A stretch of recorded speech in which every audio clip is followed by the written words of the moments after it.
ನಮಸ್ಕಾರ. ಇವತ್ತು ನಾವು ತುಳುನಾಡಿನ ಬಗ್ಗೆ ಮಾತಾಡೋಣ. ಭಾರತದ ನೈಋತ್ಯ ಕರಾವಳಿಯ ಒಂದು ಆ, ತುಂಬಾ ವಿಶಿಷ್ಟವಾದ ಸಾಂಸ್ಕೃತಿಕ ಪ್ರದೇಶ ಇದು. ನಮ್ಮ ಹತ್ರ ಕೆಲವು ಆಕರಗಳಿವೆ. ಅದರ ಆಧಾರದಲ್ಲಿ ಈ ಪ್ರದೇಶದ ಸಂಸ್ಕೃತಿಯನ್ನ ಸ್ವಲ್ಪ ಆಳವಾಗಿ ನೋಡೋಣ. ಅಂದ್ರೆ ಕರ್ನಾಟಕದ ದಕ್ಷಿಣ ಕನ್ನಡ, ಉಡುಪಿ, ಆಮೇಲೆ ಕೇರಳದ ಕಾಸರಗೋಡು ಜಿಲ್ಲೆಗಳು ಸೇರಿವೆ ಇದರಲ್ಲಿ. ಇದರ ವಿಶೇಷತೆ ಏನು ಅಂತ ತಿಳಿಯೋದೇ ನಮ್ಮ ಉದ್ದೇಶ. ಸರಿ, ಶುರು ಮಾಡೋಣ. ಖಂಡಿತ. ಈ ಪ್ರದೇಶ ನೀವು ಹೇಳದ ಹಾಗೆ ಅರೇಬಿಯನ್ ಸಮುದ್ರ ಒಂದ್ ಕಡೆ, ಪಶ್ಚಿಮ ಘಟ್ಟಗಳು ಇನ್ನೊಂದು ಕಡೆ. ಇದರ ಮಧ್ಯೆ ಇದೆ ನೇತ್ರಾವತಿ, ಗುರುಪುರ, ಈ ತರಹದ ಮುಖ್ಯ ನದಿಗಳು ಹರಿತಾ ಇವೆ. ಇಲ್ಲಿ ಜಾಸ್ತಿ ತುಳುವೇರೇ ಇರೋದು, ಆದರೆ ಕೊಂಕಣಿ, ಬ್ಯಾರಿ, ಕನ್ನಡ, ಮಲಯಾಳಂ ಮಾತಾಡೋ ಜನರು ಇದ್ದಾರೆ. ಎಲ್ಲರೂ ಒಟ್ಟಿಗೆ ಇದ್ದಾರೆ. ಮೊದಲಿಗೆ ತುಳು ಭಾಷೆ ಬಗ್ಗೆನೇ ಮಾತಾಡೋಣ ಅಲ್ವಾ? ಇದೊಂದು ದ್ರಾವಿಡ ಭಾಷೆ, ಆದ್ರೆ ಹೆಚ್ಚಾಗಿ ಬರವಣಿಗೆಗಿಂತ ಮಾತುಕಥೆಯಲ್ಲೇ ಉಳಿದುಕೊಂಡಿದೆ ಅನ್ಸತ್ತೆ. ಪಾಡ್ನಗಳು, ಗಾದೆಗಳು, ಆಮೇಲೆ ಆಚರಣೆಗಳ ಹಾಡುಗಳು ಇವೆಲ್ಲ ಅದರ ಭಾಗ ಅಲ್ವಾ? ಹೌದು ಹೌದು, ಬಹುತೇಕ ಮೌಖಿಕ ಪರಂಪರೆನೇ ಇದು. ಇದನ್ನ ಉಳಿಸ್ಕೊಳ್ಳೋದೇ ಒಂದು ದೊಡ್ಡ ಕೆಲಸ ಈಗ. ಹಾಗಾದ್ರೆ ತುಳು ಸಾಹಿತ್ಯ ಅಕಾಡೆಮಿ ಎಲ್ಲ ಇದಕ್ಕೋಸ್ಕರ ಕೆಲಸ ಮಾಡ್ತಿದ್ಯಾ? ಅಂಬಿಕಾ, ಅವರು ಇದನ್ನೆಲ್ಲ ದಾಖಲಿಸೋಕೆ, ಪ್ರೋತ್ಸಾಹಿಸೋಕೆ ಪ್ರಯತ್ನ ಪಡ್ತಿದ್ದಾರೆ. ಸ್ಥಳೀಯ ಕಲಾವಿದರನ್ನು ಗುರುತಿಸೋದು, ಅವ್ರಿಗೆ ಗೌರವ ಕೊಡೋದು, ಇದೆಲ್ಲ ನಡೀತಿದೆ. ಆಮೇಲೆ ಇಲ್ಲೊಂದು ಸ್ವಾರಸ್ಯಕರ ವಿಷಯ ಅಂದರೆ, ಈ ಮೌಖಿಕ ಪರಂಪರೆ ಇದೆಯಲ್ಲ, ಇದು ಇಲ್ಲಿನ ಜಾನಪದ ಕಲೆಗಳ ಜೊತೆ ನೇರವಾಗಿ ಬೆಸೆದುಕೊಂಡಿದೆ. ಈಗ ನೋಡಿ, ಭೂತಕೋಲ ಅಂತಾರಲ್ಲ, ದೈವಾರಾಧನೆ. ಇದರಲ್ಲಿ ಕಲಾವಿದರು ಪಂಜುರ್ಲಿ, ಕೊರಗಜ್ಜ, ಈ ಥರದ ದೈವಗಳ ವೇಷ ಹಾಕ್ತಾರೆ. ಆಮೇಲೆ ಒಂದು ರೀತಿ ಏನಂತಾರಲ್ಲ, ಟ್ರಾನ್ಸ್ ಸ್ಥಿತಿಗೆ ಹೋಗಿ ನರ್ತಿಸ್ತಾರೆ. ಓ ಹೌದಾ? ಅದು ಕೇವಲ ಕಲೆ ಅಲ್ಲ, ಅದೊಂದು ಆರಾಧನೆ, ಸಮುದಾಯದ ನಂಬಿಕೆ ಅಲ್ವಾ? ಖಂಡಿತವಾಗಿ. ಹಾಗೆಯೇ ಯಕ್ಷಗಾನ, ಇದು ಕೂಡ ತುಳುನಾಡಿನ ಹೆಮ್ಮೆ. ರಾತ್ರಿಯಿಡೀ ನಡೆಯೋ ಪ್ರದರ್ಶನ ಅದು. ನೃತ್ಯ, ನಾಟಕ, ಸಂಗೀತ, ಆಮೇಲೆ ಆ ವೇಷಭೂಷಣಗಳು, ಅಬ್ಬಾ, ಎಲ್ಲವೂ ಸೇರಿ ಒಂದು ಬೇರೆನೇ ಲೋಕ. ಹೌದು, ಇವೆರಡೂ ತುಂಬಾ ಮುಖ್ಯವಾದು. ಭೂತಕೋಲ ದೈವಗಳಿಗೆ ಸಂಬಂಧಿಸಿದ್ದು, ಯಕ್ಷಗಾನ ಹೆಚ್ಚಾಗಿ ಪುರಾಣ ಕಥೆಗಳಿಗೆ.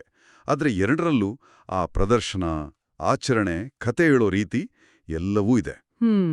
ಇವುಗಳ ಜೊತೆಗೆ ಬೇರೇನಿದೆ? ಪಿಲಿವೇಷ ಅಂತ ಇದೆ, ಅಂದ್ರೆ ಹುಲಿವೇಷ. ದಸರಾ, ಜನ್ಮಾಷ್ಟಮಿ ಟೈಮಲ್ಲಿ ಯುವಕರೆಲ್ಲ ಹುಲಿತರ ಬಣ್ಣ ಬಳ್ಕೊಂಡು ರಸ್ತೆಗಳಲ್ಲಿ ಕುಣಿತಾರೆ. ತುಂಬಾ ಜೋಶ್ ಆಗಿರುತ್ತೆ ಅದು. ಆಹಾ, ನೋಡಿದ್ದೀನಿ ನಾನು, ತುಂಬಾ ಚೆನ್ನಾಗಿರುತ್ತೆ. ಹಾಗೆ ನಾಗಾರಾಧನೆ ಕೂಡ. ನಾಗಬನಗಳಲ್ಲಿ ವಿಶೇಷ ಪೂಜೆ ಎಲ್ಲ ಮಾಡ್ತಾರೆ. ಆಮೇಲೆ ಬಹುಶಃ ಎಲ್ಲರಿಗೂ ಗೊತ್ತಿರೋ ಹಾಗೆ ಕಂಬಳ, ಕೆಸರು ಗದ್ದೆಗಳಲ್ಲಿ ಕೋಣಗಳನ್ನ ಓಡಿಸೋ ಸ್ಪರ್ಧೆ. ಇದು ಕ್ರೀಡೆನೂ ಹೌದು, ಸಂಪ್ರದಾಯನೂ ಹೌದು ಅಲ್ವಾ? ಹೌದು ಹೌದು. ಇತ್ತೀಚೆಗಂತೂ ಇದು ಬಹಳ ಸುದ್ದಿಯಲ್ಲಿದೆ. ಕೇವಲ ಸ್ಪರ್ಧೆ ಅಲ್ಲ, ಅದೊಂದು ಆಚರಣೆಯ ಭಾಗ ಅದು. ಈ ಎಲ್ಲಾ ಆಚರಣೆಗಳನ್ನು ನಾವು ಕೃಷಿ ಜೊತೆ ಜೋಡಿಸಿ ನೋಡಿದ್ರೆ ಇನ್ನೂ ಚೆನ್ನಾಗಿ ಅರ್ಥ ಆಗುತ್ತೆ. ಉದಾಹರಣೆಗೆ ಕೋರಿ ಕಂಬಳ ಅಂತ ಒಂದಿದೆ. ಇದು ಗದ್ದೆ ಉಳುಮೆ ಮಾಡಿ ಬಿತ್ತನೆ ಮಾಡೋ ಸಂದರ್ಭದಲ್ಲಿ ನಡೆಯೋ ಕೋಣಗಳ ಓಟ. ಓ ಹಾಗಾ? ಆಮೇಲೆ ಏಪ್ರಿಲ್ನಲ್ಲಿ ಬಿಸು ಪರ್ವ, ಇದು ತುಳುವರ ಹೊಸ ವರ್ಷ ಮತ್ತೆ ಸುಗ್ಗಿ ಹಬ್ಬ ಕೂಡ. ಹಾಗೆ ಆಟಿ ಕಳೆಂಜ, ಆಟಿ ಅಮಾಸೆ, ಇದೆಲ್ಲ ಮಳೆಗಾಲದಲ್ಲಿ ಬೆಳೆ ಚೆನ್ನಾಗಿ ಬರಲಿ, ಆರೋಗ್ಯ ಚೆನ್ನಾಗಿರ್ಲಿ ಅಂತ ಮಾಡೋ ಆಚರಣೆಗಳು. ಅಂದ್ರೆ ಪ್ರಕೃತಿ ಮತ್ತು ಕೃಷಿ ಜೊತೆಗಿನ ಸಂಬಂಧ ಇಲ್ಲಿ ಬಹಳ ಗಟ್ಟಿಯಾಗಿದೆ ಅಂತಾಯ್ತು. ಖಂಡಿತವಾಗಿಯೂ ಅದು ಇಲ್ಲಿನ ಜೀವನ ಶೈಲಿಯಲ್ಲೇ ಹಾಸುಹೊಕ್ಕಾಗಿದೆ. ಸರಿ, ಈಗ ಸ್ವಲ್ಪ ವಾಸ್ತುಶಿಲ್ಪ ಆಮೇಲೆ ಸಾಮಾಜಿಕ ಪದ್ಧತಿಗಳ ಬಗ್ಗೆ ಹೇಳಿ. ಆಕಾರಗಳಲ್ಲಿ ಏನಿದೆ? ಗುತ್ತು ಮನೆಗಳು ಅಂತ ಒಂದು ವಿಶೇಷ ರೀತಿಯ ಮನೆಗಳಿವೆ. ಇವು ಬಹಳ ದೊಡ್ಡ ಹಳೆಯ ತಲೆಮಾರಿನ ಮನೆಗಳು.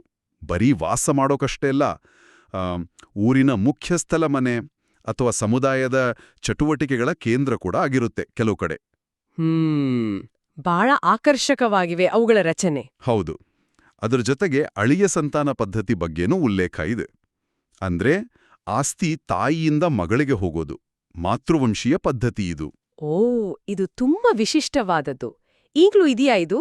ಕೆಲವು ಸಮುದಾಯಗಳಲ್ಲಿ ಇನ್ನೂ ಸ್ವಲ್ಪ ಮಟ್ಟಿಗೆ ಆಚರಣೆಯಲ್ಲಿದೆ, ಆದರೆ ಹಿಂದಿನಷ್ಟು ವ್ಯಾಪಕವಾಗಿಲ್ಲ. ಸರಿ ಸರಿ. ಇನ್ನು ಬೇರೆ ಸಾಂಸ್ಕೃತಿಕ ಅಂಶಗಳು ಅಂದ್ರೆ ಕಲೆ ಬಿಟ್ಟು? ತುಳುನಾಡು ಕಳರಿ ಅಂತ ಒಂದು ಸಮರಕಲೆಯ ಬಗ್ಗೆನೂ ಕೇಳಿದ್ದೇವೆ. ಇದು ಕೇರಳದ ಕಳರಿ ಪಯಟ್ಟಿಗೆ ಹತ್ತಿರವಾದದ್ದು ಅಂತಾರೆ. ದೈಹಿಕ, ಮಾನಸಿಕ ಶಿಸ್ತಿಗೆ ಪ್ರಾಮುಖ್ಯತೆ ಕೊಡುತ್ತೆ. ಆಹಾ. ಆಮೇಲೆ ಊಟದ ವಿಷಯ. ತುಳುನಾಡು ಅಂದ್ರೆ ಊಟ ತಿಂಡಿ ತುಂಬಾ ಫೇಮಸ್ ಅಲ್ವಾ? ಹೌದು, ಖಂಡಿತ. ನೀರ್ದೋಸೆ, ಕೋರಿ ರೊಟ್ಟಿ. ಕೋರಿ ರೊಟ್ಟಿ ಅಂದ್ರೆ ಅಕ್ಕಿ ರೊಟ್ಟಿ ಜೊತೆ ಚಿಕನ್ ಕರಿ. ಆಮೇಲೆ ಮೀನು, ಕೋಳಿ, ತರಕಾರಿ ಎಲ್ಲ ಹಾಕಿ ಮಾಡೋ ಗಸಿ ಅಂದ್ರೆ ತೆಂಗಿನಕಾಯಿ ಹಾಕಿ ಮಾಡೋ ಗ್ರೇವಿ ತುಂಬಾ ರುಚಿಯಾಗಿರುತ್ತೆ.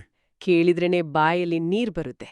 ಇಷ್ಟೆಲ್ಲ ಶ್ರೀಮಂತ ಪರಂಪರೆ ಇದೆ. ಇದನ್ನ ಮುಂದಿನ ಪೀಳಿಗೆಗೆ ತಲುಪಿಸೋಕೆ, ಸಂರಕ್ಷಿಸೋಕೆ ಏನೆಲ್ಲ ನಡೀತಿದೆ? ಆ, ಬಂಟ್ವಾಳದಲ್ಲಿ ರಾಣಿ ಅಬ್ಬಕ್ಕ ತುಳು ಅಧ್ಯಯನ ಕೇಂದ್ರ ಮತ್ತು ವಸ್ತು ಸಂಗ್ರಹಾಲಯ ಇದೆ. ಅಲ್ಲಿ ತುಳು ಸಂಸ್ಕೃತಿ, ಜೀವನ ಶೈಲಿ, ಗುತ್ತುಮನೆಗಳ ಮಾದರಿ, ರಾಣಿ ಅಬ್ಬಕ್ಕನ ಇತಿಹಾಸ, ಇದಕ್ಕೆ ಸಂಬಂಧಪಟ್ಟ ಸಾವಿರಾರು ವಸ್ತುಗಳನ್ನ ಇಟ್ಟಿದ್ದಾರೆ, ಸಂರಕ್ಷಿಸಿದ್ದಾರೆ. ಮೊದಲೇ ಹೇಳಿದ ಹಾಗೆ ತುಳು ಸಾಹಿತ್ಯ ಅಕಾಡೆಮಿ ಕೂಡ ಪುಸ್ತಕ ಪ್ರಕಟಣೆ, ಕಲಾವಿದರಿಗೆ ಪ್ರೋತ್ಸಾಹ, ಕಾರ್ಯಕ್ರಮಗಳ ಆಯೋಜನೆ ಹೀಗೆಲ್ಲ ಮಾಡಿ ಈ ಸಂಸ್ಕೃತಿಯನ್ನ ಜೀವಂತವಾಗಿಡೋಕೆ ಪ್ರಯತ್ನ ಮಾಡ್ತಿದೆ. ಹಾಗಾದ್ರೆ ಒಟ್ಟಾರೆಯಾಗಿ ನೋಡಿದ್ರೆ ತುಳುನಾಡು ಅನ್ನೋದು ಕೇವಲ ಒಂದು ಭೌಗೋಳಿಕ ಪ್ರದೇಶ ಅಲ್ಲ, ಅದೊಂದು ಜೀವಂತ ಸಂಸ್ಕೃತಿ. ಅಲ್ಲಿನ ಕರಾವಳಿ, ಅಲ್ಲಿನ ಮೌಖಿಕ ಪರಂಪರೆ, ದೈವಗಳ ಮೇಲಿನ ನಂಬಿಕೆ, ಪ್ರಕೃತಿ ಜೊತೆಗಿನ ಸಂಬಂಧ ಎಲ್ಲವೂ ಸೇರಿ ಅದಕ್ಕೊಂದು ವಿಶೇಷ ರೂಪು ಕೊಟ್ಟಿದೆ. ಹೌದು. ಭೂತಕೋಲ, ಯಕ್ಷಗಾನ, ಕಂಬಳ, ನಾಗಾರಾಧನೆ ಇರಬಹುದು, ಅಥವಾ ಗುತ್ತುಮನೆ, ಅಳಿಯ ಸಂತಾನ ಪದ್ಧತಿ ಇರಬಹುದು. ಇವೆಲ್ಲ ಅದರ ಅನನ್ಯತೆಗೆ ಸಾಕ್ಷಿ. ಕೊನೆಗೆ ಒಂದು ಯೋಚನೆ ಮಾಡಬಹುದು ನೋಡಿ. ಈ ಪ್ರದೇಶದ ಭೌಗೋಳಿಕತೆ ಇದೆಯಲ್ಲ, ಅಂದ್ರೆ ಈ ಸಮುದ್ರ ತೀರ, ಪಕ್ಕದಲ್ಲೇ ಘಟ್ಟ ಪ್ರದೇಶ, ಇದು ಇಲ್ಲಿನ ಸಂಸ್ಕೃತಿಯನ್ನ, ಅದರಲ್ಲೂ ವಿಶೇಷವಾಗಿ ಆ ಆಚರಣೆಗಳು, ಪ್ರಕೃತಿ, ಸಮುದಾಯದ ಬಾಂಧವ್ಯವನ್ನ ಹೇಗೆ ರೂಪಿಸಿರಬಹುದು. ಇಷ್ಟೊಂದು ಸ್ಥಿತಿಸ್ಥಾಪಕವಾಗಿ, ಅಂದ್ರೆ ರೆಸಿಲಿಯೆಂಟ್ ಆಗಿ ಉಳ್ಕೊಂಡು ಬಂದಿದೆಯಲ್ಲ, ಬಹುಶಃ ಆ ಭೌಗೋಳಿಕತೆಗೂ ಇದಕ್ಕೂ ಏನೋ ಸಂಬಂಧ ಇರಬಹುದು. ಹೌದು, ನಿಜ. ಆಧುನಿಕತೆ ಎಷ್ಟೇ ಬಂದ್ರೂ ಈ ಬೇರುಗಳು ಇನ್ನು ಗಟ್ಟಿಯಾಗಿವೆ ಅನಿಸುತ್ತೆ. ಇದ್ರ ಬಗ್ಗೆ ಖಂಡಿತ ಯೋಚನೆ ಮಾಡ್ಬೋದು.